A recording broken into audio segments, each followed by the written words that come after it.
She shoved her way through the peaceful crowd like she owned the floor, demanding people move, stepping on feet, swinging her arms like she was the only one there. Then she hit me in the face. Twice. So I made sure her precious little purse became a beer-soaked graveyard for her phone and dignity. And the best part? When she tried to get help, security just laughed in her face. If you've ever been stuck dealing with a loud, entitled nightmare who thought the world revolved around them, hit that like button, subscribe, and get ready, because this revenge, it's not violent, it's not loud, but it's oh so satisfying. There's a certain kind of magic in live music, the buzz of anticipation, the hum of connection. My buddy, our wives and I were at a rock concert we've been waiting months for. An old school act, legendary even. It was mostly folks in their 40s and 50s, chill crowd. No mosh pits, no pushing, just a sea of people vibing, swaying, and soaking in the sound. We had a great spot in the floor. Not too close, not too far. Just right. It felt like we were in a little bubble of good vibes and nostalgia. And then she arrived. You know the type. If you've ever been in the crowd, you know the type. Late 20s, maybe early 30s, glitter on her face, phone in hand, eyes scanning the floor like she was judging everyone's existence. She didn't find a spot and settle in like a decent human being. Nope, she bulldozed, pushing past people, elbowing, telling grown men they were too tall to be standing anywhere near her, like we all showed up to block her view. At first I figured maybe she was just a little hype. People get excited. But no, this wasn't hype. This was entitlement with a side of chaos. And unfortunately, she zeroed in on our little bubble.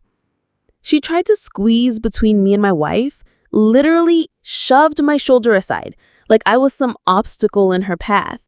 Then she had the audacity to say to my wife, "It's fine, I'm her friend," while gesturing to someone behind us. My wife blinked, confused. She said, "I don't know you." But little Miss Thing had already turned her back, flailing her arms like a drunken octopus on a sugar high. Her wild dancing sent elbows flying, her hands whipped back, bam, right into my face. Not once, not twice, but multiple times. I turned to my buddy. He looked at me. We didn't have to speak.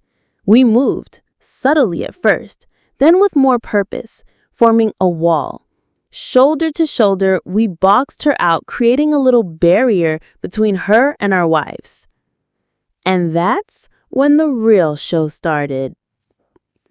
She stomped on my foot. Twice. She whipped her hair so hard it smacked the lady behind us. Another guy told her to chill. Someone else said, "Hey, this ain't Coachella." But she didn't care.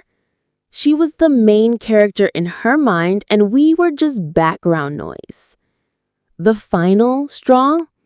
She hit me again, square in the cheek. Not hard enough to hurt, but hard enough to feel like she wasn't even pretending to care. And as she spun around, this time to start arguing with some poor guy about his hat blocking her view, I looked down. Her purse was hanging off her shoulder, open. Inside, phone, wallet, makeup, a small mirror. And me? I was holding a very large, very cold beer. I looked at my buddy. He raised his eyebrows. I looked at the three women behind us, one of whom had just been bumped in the chest by the wild dancer. They looked at me, saw the beer, saw the bag. One of them gave a little nod. Thumbs up. Okay then. As she kept flailing and yelling, I tilted the cup down, slow and smooth, and let that golden, foamy justice pour into her purse like a bartender filling a shot glass. Not all of it, just enough to soak. The smell of hops and humiliation was going to linger for days. And the best part? She didn't even notice. Not yet. We all turned our attention back to the stage like nothing happened. About 20 minutes later, in between songs, she reached into her bag to check her phone. That's when we saw it. The frozen expression, the look of sudden, undeniable, world-shattering panic. She pulled her phone out like it had been dredged from a swamp. Water, well, beer, dripped off the corners. Her makeup case was soggy, her mirror was fogged, the purse itself, soggy mess. Just a big, wet, foamy stew of you brought this on yourself. She looked around, eyes wide, and then she did what entitled people always do, blamed everyone else. Who did this? She screamed. People looked at her like she was insane.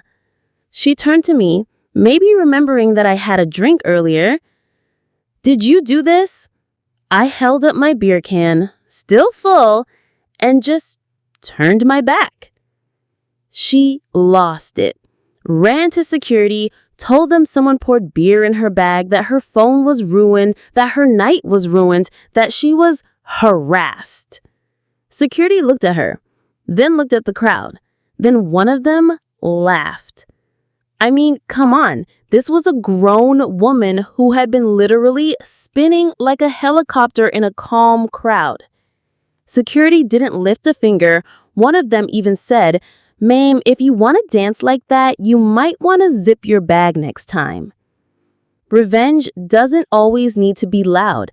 Sometimes it's just a quiet pour, a knowing look, a moment where chaos meets consequence. And that night, that was justice served. Ice cold.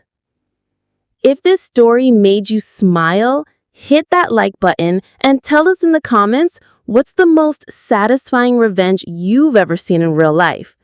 And don't forget to subscribe for more stories that prove karma doesn't mince, especially when beer is involved.